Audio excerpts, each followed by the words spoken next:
हम गीता मल्लिक अहाँ सबके प्रणाम करै छी। हम आइ एकटा अहाँ सबके नचारी गीत सुनाबै छी। आशा करै छी नीक लागत। तखन आउ नचारी गीत सुनू। सुनिकऽ वीडियोके लाइक कमेंट सेहो कऽ देब। कते दूर यहाँ केर नगरिया यौ भोला बाबा भेल दुपहरिया। कते दूर यहाँ केर नगरिया यौ भोला बाबा भेल दुपहरिया। भेल दुपहरिया यौ बाबा भेल दुपहरिया। भेल दुपहरिया यौ बाबा भेल दुपहरिया। कते दूर यहाँ केर नगरिया यौ भोला बाबा भेल दुपहरिया।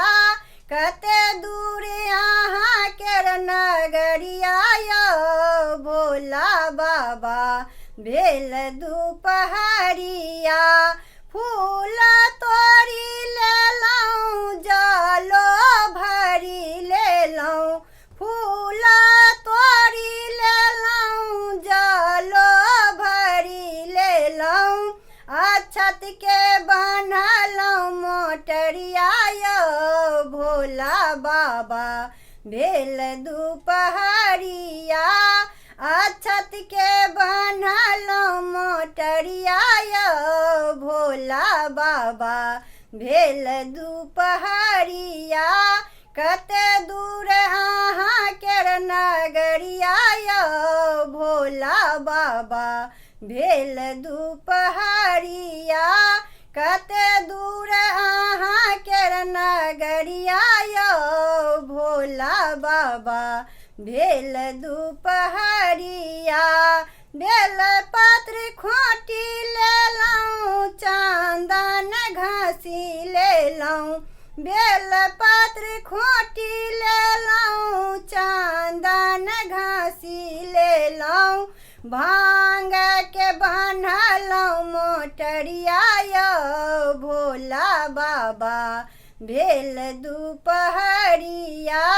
भांग के बन्हलहुँ मोटरिया यौ भोला बाबा भेल दुपहरिया। कते दूर अहाँ केर नगरिया यौ भोला बाबा भेल दुपहरिया। कते दूर अहाँ केर नगरिया यौ भोला बाबा भेल दुपहरिया। भेल दुपहरिया यौ बाबा भेल दुपहरिया।